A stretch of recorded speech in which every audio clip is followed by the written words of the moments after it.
All right, so let's talk about the muscle and the contraction of the heart. So we need our atria to contract and then our ventricles to squeeze to push that blood up and out of the heart. So what we need to know first of all is that most of our cardiac muscle, or at least a good proportion of it, is myogenic, and meaning that it will contract without a message from the nervous system. But particularly or uniquely, there's a little spot sort of about here. So we can just pop a little jot on there that will label. And sorry, these labels are getting very messy, but to fit them all in. Now this is hard because I've got the chambers shown, but this is in the muscle. So it's not a loose spot inside that atrium there. But this is our sinoatrial node.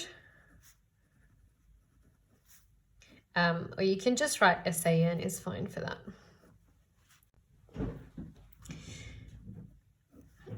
Okay, so this part here is sort of the only part that kind of consistently and rhythmically will contract, and it does so at the fastest rate.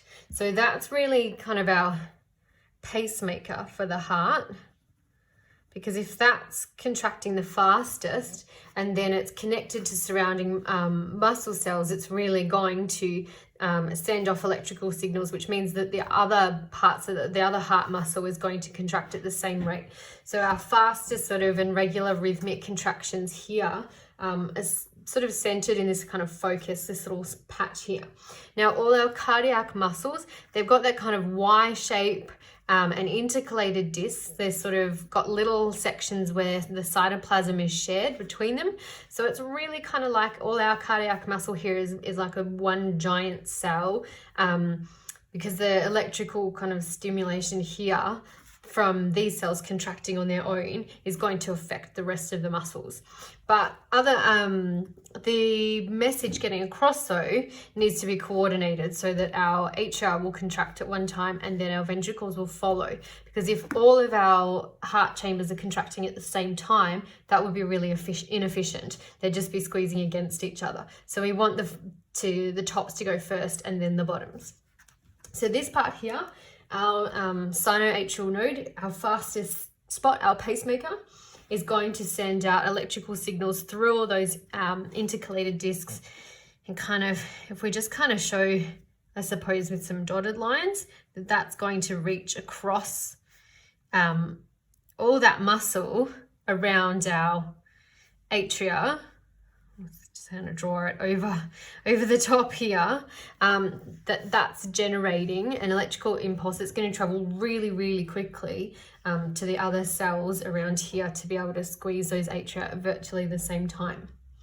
Then we have a second node here though. We have kind of about this spot here, our atrioventricular node. So I'm going to squeeze in a label here.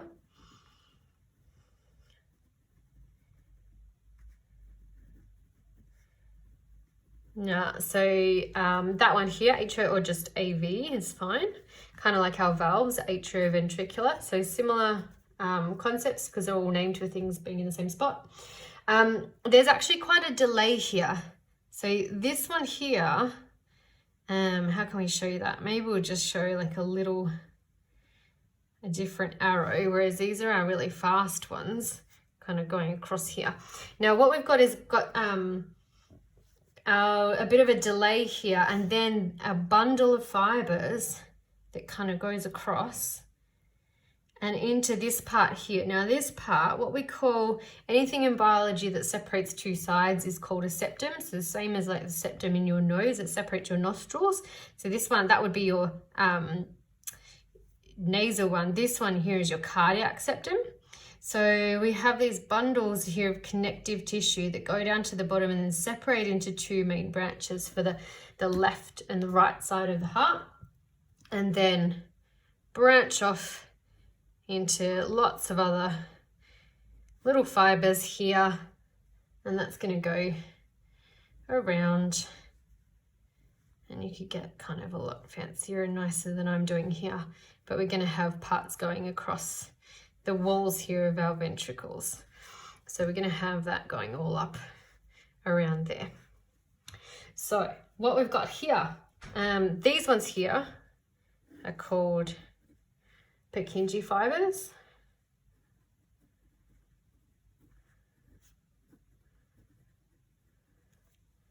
And we had our AV node up here. Now there's here, we said that this was quite fast. These sort of cells are all sharing information because they're all quite connected. But here's a bit of a delay so that we don't have that contraction happening at the same time. So these cells here in the AV node are actually a little bit different. Their diameter is a bit smaller. They're a bit more constricted and they don't have many sodium channels. So to reach that threshold to start a new action potential for them to depolarize takes a bit longer. So about 0.12 of a second. And they've also got their refractory period before they can sort of fire off again is a little bit longer as well. So we don't have as many gap junctions either. So not as many spots where we're sharing like those little bits of plasma and those intercalated discs. So the whole effect there is that we have an initial signal that goes out to our atria and then a bit of a slower signal reaching here, this AV node. So we have this contraction here. What we call that, I should mention too, that our contraction, generally speaking, is called systole. And you can say atrial systole for that one, we'd specify it.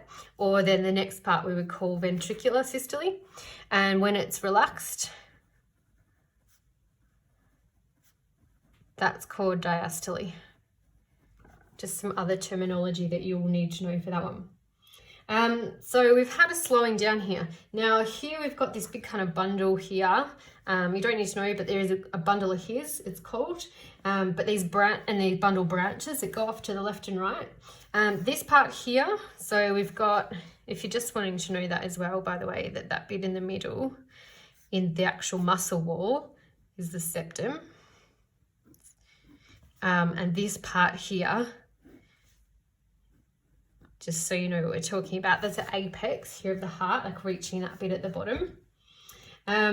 And then these fibers are actually quite different to these ones. So here and into our Purkinje fibers, they're actually really, really good at sending an electrical signal along very, very quickly. So they've got a much bigger diameter and lots more sodium channels, which helps them to depolarize much more quickly. They've also got quite a good store of glycogen and mitochondria, so that they've got all the energy required to go through that process. So here, squeezing of the atrial systole, these valves are opened, pushed open at that point, and blood flows down. Then the atria undergo diastole, while these ones are going to contract. So then we have ventricular systole. At that point, once our blood has moved through, these valves here are pushed closed so that blood can't go back. That's our lub in our lub dub of hearing a heartbeat. And then after that, the blood is pushed into these vessels. So our pulmonary artery and our aorta, our two big arteries leaving the heart. And then these valves here, they're angled that way. So that blood, they're opening and then they close again once the blood is emptied. So this one is going this way and that's our lub. And then they're pushed open and our dub. So that's where we're getting the sound of our heartbeat from that we hear. And I think they're the main things you need to know about the conduction of signals from the heart. Pacemaker, our SAN, is rhythmic and the fastest contracting tissue. It contracts on its own without any messages from the nervous system, but it can be sped up or slowed down. It can be affected or by hormones, for example, like adrenaline. And then we have a slow, sort of a delayed message getting to this next little bundle of fibers here, the AV node, so that there's a delay between the contraction of atria and ventricles. And then we have a very fast signal being passed along here and into these branched Purkinje fibers, which allow a coordinated contraction of the ventricles. So we're getting, a tiny difference here that from the bottom up, really squeezing that blood, and our valves are doing a really important job of ensuring that our blood is flowing the correct direction and maintaining that pressure, so that when the ventricles, for example, are contracting, undergoing systole, there's sort of a wall there made by those valves to push against, so that that blood is going, that muscle's contracting against something, and all that pressure is maintained so that the blood is forced out through those arteries.